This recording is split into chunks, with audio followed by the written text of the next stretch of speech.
My grandfather told me a horrifying story about something that happened in the town of Calico during the dying days of the Wild West. I finally summoned the courage to tell this tale to my grandson, and he insisted that I share it here. I'm not sure that the young boy fully believes me, but he never knew my grandfather. That man was many things, but he did not lie. He could not lie. My name is Elizabeth Langley. I am 82 years old, and I have lived in England for my entire life. I remember, when I was about 8 years old, asking my father about his home. He had a faint American accent, so I knew he had not always lived here. Oakley, California. My father answered. What a place. I miss it. Still, I wouldn't have met your mother if I hadn't moved to England. Why did you move here? Was it the war? I asked. I had always fantasized about America. I longed for the sun-drenched land of California rather than the bleak remnants of a post-war London. This would have been the year of 1948. I was only a young boy. I must have been no more than 13 years of age when my father packed our bags. As you know, he is a complicated man. He never told me why we were moving. He just said he couldn't do it anymore. My father explained. My curiosity had been piqued. I had expected a simple answer, but my father had only left me with more questions. I knew I had to talk to my grandfather. I had to know more about what happened in America. I think, in hindsight, I would have preferred to live my life without this tale rattling around at the back of my mind. Whether you read ahead is your choice. It's not a story for children. My grandfather told me. Every Christmas, he would come to stay with us. Every Christmas, I pleaded with him to tell me about America. It wasn't until I turned 12 that he finally caved. He realized that I would never stop pestering him, I suppose. My grandfather, Harley, met my grandmother in San Francisco, and they moved to Oakley when my father was born. That didn't answer my question, though. What was so wrong with America? Why did they move to England? There was nothing wrong with Oakley, the dear old man explained to me. There had been nothing wrong with San Francisco, either. What haunted my grandfather was the life he had left behind. He had tried, for years, to flee from it. Nowhere was far enough. Even as he told me this tale, he admitted that traveling to England had never offered the respite he so desperately sought. He said that, perhaps, it was finally time he told somebody his story and lessened the burden. Before moving to San Francisco in 1896, my grandfather had been a prospector. He left home at the age of 16, moved from town to town, and eventually settled in Calico, California. Most Americans have probably heard of this western ghost town, but for those readers who don't know about it, the official story about this boom and bust town is that minerals dwindled, as they did in many western towns. The mines dried up. People moved away. However, Harley always insisted that something else happened in Calico. There was another reason that the townsfolk disappeared. It all started in 1895. My grandfather had already been living in Calico for 3 years. He had become a part of the community. He saw himself as more than a prospector. He had even considered settling there. There were a few handsome women in town that he said he would have considered marrying. He had plenty of friends. He enjoyed a drink or two in the saloon. What more could he want from life? Silver was already starting to lose its value, but my grandfather didn't care. He was only 21 years old in the year of 1895, but he was tired. He wanted more from life than mining for valuable resources. And he believed Calico could become more than a mining town. The silver rush didn't have to be the end of it. He believed it could be a place that people would call home. Obviously, that's not how things turned out, but Harley swore that the end of mining was not the thing that killed Calico. In December of 1895, things began to change in the town. People started to go missing. Any search efforts were half-hearted, unfortunately, as the icy nights deterred most people from exerting their full efforts. They wanted to stay indoors. Harley said that a prospector named Lester Grant talked of something he had found down in the mines. A new mineral. Something that would save the mine and, in turn, the people of Calico. Apparently, the prospector claimed it was something he'd never seen before. Perhaps it was even more valuable than silver. My grandfather and his friend laughed it off. They knew, as did everybody in the saloon, that Lester was a drunkard. He was always spouting nonsense to lighten the mood. Lester, as you might have guessed, was the first person to vanish without a trace. Others soon followed. All sorts of townsfolk. Miners, barbers, bartenders, and even one of the sheriff's deputies. That's when things became more serious. 12 people went missing in the first week. When the sheriff's deputy became the 13th to vanish, that's when the search parties became a little more frantic. One evening, when Sheriff Harper was drinking with Harley and his friends in the saloon, he urged them to not let word spread about the disappearances. He didn't want any outside law enforcement to get involved. The sheriff claimed it was just life on the frontier. There were so many possible explanations. Coyotes. Bandits. People smelling the end of the silver rush, perhaps.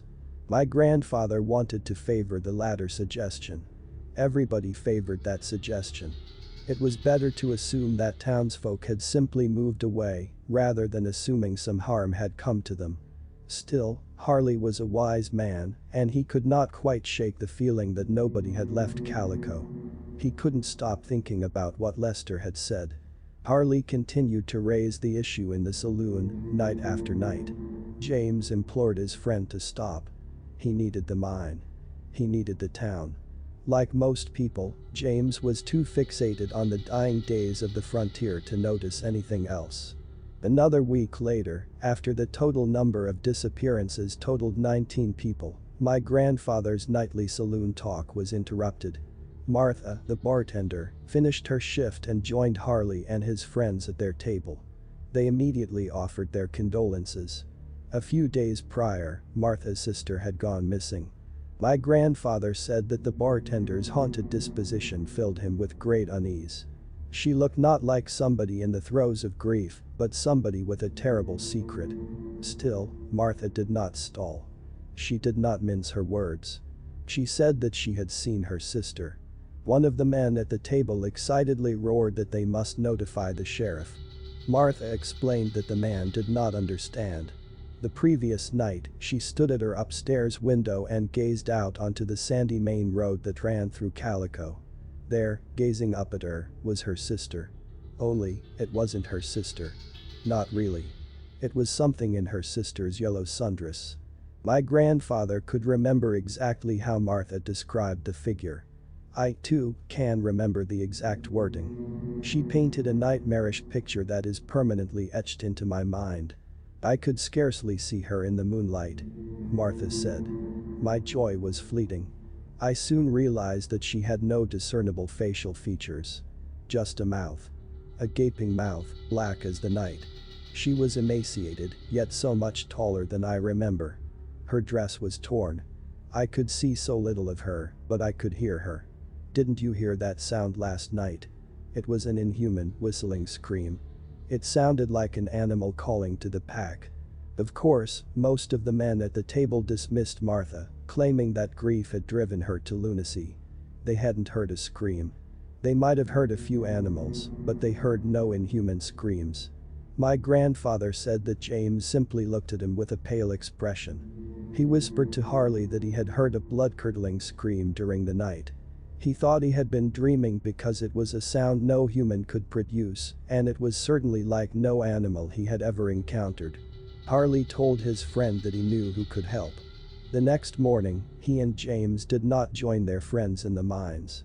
They traveled southeast, searching for a small tribe of Native Americans that lived towards the town of Yermo. Harley knew a woman named Aunt Jenny, one of the elders. Over the years, he had sold various minerals to her from his prospecting ventures in local towns. My grandfather explained to James that Aunt Jenny had told him stories of a terrifying creature. The Wendigo. Martha's sister did not match that description, but the encounter sounded like something beyond the realm of logical explanation. The elder had once told my grandfather that there were things which the white colonizers did not understand. If there were anyone who could explain what Martha saw, Harley swore it would be her. When the two men arrived at the tribal village, my grandfather said that Aunt Jenny was already expecting him. She told him that something had been unearthed in Calico. It was an ancient thing that should have been left alone. My grandfather said that, 3 years earlier, the old woman cautioned him against prospecting in Calico. She said that land was fragile. Dark things lay there, and those dark things should not have been disturbed. Apparently, James looked even paler than the night before. My grandfather kept encouraging him to drink some water because he didn't want his friend to pass out on the journey back to Calico. And Harley wasn't finished. He needed to know more. He begged Aunt Jenny to tell him what was happening to the people of Calico. My grandfather said the elder was far more terrified about this creature than any of the others she had discussed. She said one word. Dibba. It is a creature worse than the Wendigo, she explained to my grandfather. There is a nameless force deep in the earth that calls out to desperate people. It calls to those who need something, much like the residents of Calico who faced the extinction of their livelihoods. Harley inferred that Lester must have felt this force calling to him. There had never been a magical mineral in the mine that would solve all of their problems. Everybody in Calico wanted more. The force must have been calling to all of them. How long, my grandfather wondered, would it be before everyone was gone? Aunt Jenny explained that the thirst cannot be quenched until the victim has become a dibba. Then, their mortal desires fade away. Instead, they thirst only for souls, draining the flesh and the spirit of all those who cross their path. The elder said it is a fate worse than death. When the soul is drained, the victim is denied passage to the afterlife. My grandfather heeded her warning and dragged James back out to the horses, preparing to race back to Calico. Before he could leave, however, Aunt Jenny grabbed my grandfather's wrist and whispered into his ear. She told him that James had the thirst. She could see it. She begged Harley not to follow his friend into the mines. Harley did not reply. He said James smiled weakly at him before kicking his stirrups and commencing the ride back to Calico. My grandfather did not want to believe it. He couldn't believe it. He wanted to save his friend, but he couldn't lie to himself. He knew that James was already gone. His friend had heard the call of whatever sinister force lay deep in the earth, and his thirst would not be quenched until that call had been answered. As the pair rode back to town, the sun began to set on the horizon. My grandfather said that he felt apprehended by the sudden emergence of Calico on the horizon. Uncharacteristically for that time of night, there was not a single visible light. The town had been engulfed by the night. There was no light, no movement, and no sound. The two men unsaddled themselves and tied their horses to a post. James was shivering at this point, and my grandfather was starting to worry about him. He dipped his head over the doors to the local saloon, peering into the empty building. Nothing. Not a light. Not a sound. Not a person in sight. My grandfather told James that they needed to go straight to the sheriff. Keeping James in his line of sight, Harley led them across the isolated town. When they reached the sheriff's office, they were met with an open doorway. It led into blackness, but there was a kerosene lamp perched on a table in the center of the room. With great trepidation, my grandfather took a few cautious steps inside and called out for the sheriff. There was no response. He tiptoed towards the table in the center of the room, picked up the kerosene lamp, and spun in a circle to get his bearings. What my grandfather said he saw next is something that still chills me to the bone, so I have no idea how horrified he must have felt. It was the sheriff. He was not one of the dibba. He was not anything. The corpse lay on the hard floor, barely visible in the dim light of my grandfather's lamp. The man was a shell. That's how his corpse was described to me. It had been, much as Aunt Jenny said, drained both in flesh and spirit. The sheriff had been reduced to little more than bones with bloody strips of flesh remaining. My grandfather said the skull was the worst part of the scene. The sheriff's skin was mostly intact, though gray and colorless, but his eye sockets were empty, and his skull was split roughly down the middle. Harley vomited. I'm not quite sure how he managed to hold his stomach as long as he did, but perhaps, despite his lengthy, detailed description, the whole ordeal only lasted a matter of seconds. Who knows? I did not want to press him on the matter. I was happy for him to move forwards with the story, though things only worsened. When my grandfather left the sheriff's office, James had vanished, much like the rest of the town. Harley called for his friend, but Calico was silent. Nobody responded. Not wanting to leave his loved ones behind, but understanding that the battle had already been lost, my dear old grandfather accepted defeat and began walking back to his horse, preparing to leave Calico behind. He untied his ticket out of that hellhole, mounted the saddle, and then looked back at the town. I still remember my grandfather's face as he reached this part of the story. The sheer horror. He asked me whether we could abandon the tale there. He said I could simply accept that he left Calico, and surely that was enough. But it wasn't. I had to know. I just had to know. There was a whistling scream. I did not need my grandfather to say any more than that. I knew it was the same as the one that both James and Martha had described. That's when my grandfather saw her. Martha. She burst through the saloon doors and sprinted onto the main road, tripping and falling. Presumably, she had been hiding in the building. My grandfather certainly didn't see her when he peered his head inside earlier, but he definitely saw her as she scrambled across the road on her hands and knees. And he saw the creature that followed her from the saloon, ducking as it slinked through the doorway. The Dibba. This one was larger and ghastlier than the sister that Martha had described. From its nondescript shirt and ragged trousers, Harley could not identify which missing town member was stalking the bartender. He said he hardly had time to assess the scene. It was over before it started. The unhuman creature used its spider-like limbs to move at great speed towards its prey. Moonlight sufficiently illuminated the scene of horror that unfolded before my grandfather. The Dibba lunged for Martha with one of the gnarly appendages that used to be its left hand, and it seized her by the throat. My grandfather said the bartender screeched at the top of her lungs, scratching at the Dibba's left hand with both of hers, and furiously swinging both of her legs back and forth. It was a fruitless endeavor. Harley knew he should avert his gaze. He knew he should ride away and never look back, but he could not peel his eyes from the scene before him. Raising her off the ground, the Dibba moved its right hand towards Martha's face. Suddenly, my grandfather understood what he had seen in the sheriff's office, and he understood what he was about to see. The creature formed a claw shape with its right hand and violently forced its thumb into Martha's right eye socket.